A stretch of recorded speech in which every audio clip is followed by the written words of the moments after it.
एक बार गणेश जी ने पृथ्वी के सभी इंसानों की परीक्षा लेने का विचार किया। वे अपना रूप बदलकर पृथ्वी पर इधर-उधर घूमने लगे। उन्होंने एक बालक का रूप बना लिया। एक हाथ में एक चम्मच में दूध ले लिया और दूसरे हाथ में एक चुटकी चावल के लिए और गली-गली घूमने लगे। साथ ही साथ आवाज लगाते चल रहे थे। कोई मेरे लिए खीर बना दे, कोई मेरे लिए खीर बना दे। लोग उन पर हंस रहे थे। एक आदमी हंसते हुए बोला, अरे एक चुटकी चावल और एक चम्मच दूध से खीर बनाएगा, पागल हो गया है ये बालक। पर गणेश जी ने ये सुना और हल्के से मुस्कुरा दिए और आगे बढ़ गए। वह लगातार एक गांव के बाद दूसरे गांव की गलियों में इसी तरह चक्कर लगाते हुए पुकारते रहे, पर कोई खीर बनाने के लिए तैयार नहीं था। सुबह से शाम हो गई। गणेश जी गली गली लगातार घूमते रहे। तभी एक बुढ़िया शाम के वक्त अपनी झोपड़ी के बाहर बैठी हुई थी। गणेश जी ने उससे कहा, कोई मेरी खीर बना दे, कोई मेरी खीर बना दे।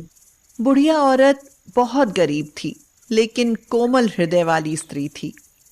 वह बोली, बेटा, मैं तेरी खीर बना देती हूँ, अंदर आ जाओ।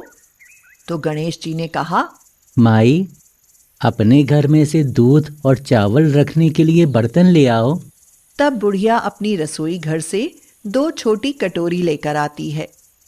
तब गणेश जी ने कहा, अपनी रसोई का सबसे बड़ा बर्तन लेकर आओ।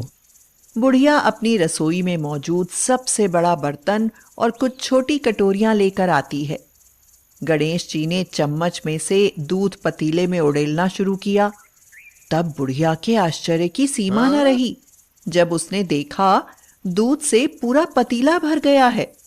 एक के बाद एक वह बर्तन झोपड़ी से बाहर लाती गई और उसमें गणेश जी दूध भरते चले गए।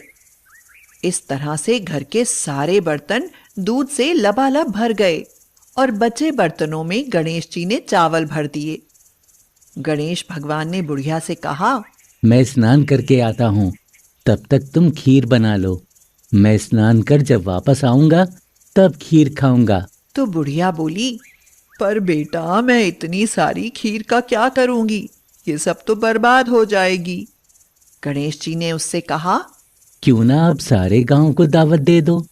बुढ़िया खुश होकर बोली, हाँ बेटा, ये तो बहुत अच्छी बात कही तुमने, मैं ऐसा ही करती हूँ। बुढ़िया ने बड़े प्यार से मन लगाकर खीर बनाई। खीर की भीनी भीनी मीठी मीठी खुशबू चारों दिशाओं में फैल गई। खीर बनाने के बाद वह हर घर में जाकर खीर खाने का न्योता देने लगी। कुछ लोग उस पर हंस रहे थे, वहीं कुछ लोग सोच में थे कि कैसे एक गरीब औरत जो भीख मांगकर जीती थी, आज वो पूरे गांव को न्योता दे रही है। तभी एक औरत उस बुढ़िया से कहती है, बुढ़िया, तेरे घर में खाने को दाना नहीं है और ये सारे गांव को खीर खाने की दावत दे रही है। बुढ़िया हल्का सा हंसी और आगे चल दी। लोगों को कुतूहल हुआ और खीर की खुशबू से लोग खिंचे चले आए।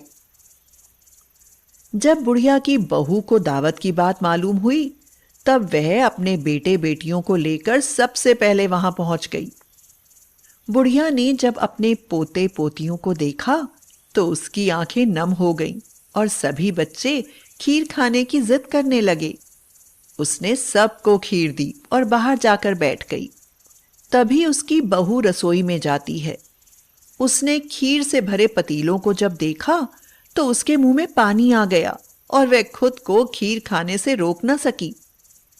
उसने एक कटोरी में खीर निकाली और दरवाजे के पीछे बैठकर खाने की तैयारी करने लगी। गणेश जी भगवान, भोग लगाना। इसी बीच एक छींटा गिर गई और गणपति जी को भोग लग गया और वो प्रसन्न हो गए। बुढ़िया ने देखा बालक वापस आ गया था। बुढ़िया ने उससे कहा, बेटा, खीर तैयार है, भोग लगा लो। माँ, भोग तो लग चुका है, मेरा पेट पूरी तरह से भर गया है, मैं तो तृप्त हो गया हूँ। माई, तेरी बहू ने मेरा नाम लेकर हे गणेश जी भगवान भोग लगना ऐसा कहकर मुझे भोग लगाया। अब तू भी खा ले, अपने परिवार और गांव वालों को भी खिला दे। पर बेटा, यह तो बहुत ज्यादा है। सबका पेट भर जाएगा, उसके बाद भी यह बच जाएगी। उस बची खीर का मैं क्या करूंगी? माँ, उस बची खीर को रात में अपने घर के चारों कोनों में रख देना। इतना कहकर गणेश जी अंतर्ध्यान हो गए। जब सारा गांव जी भर कर खा चुका, तब भी सारी खीर बची हुई थी।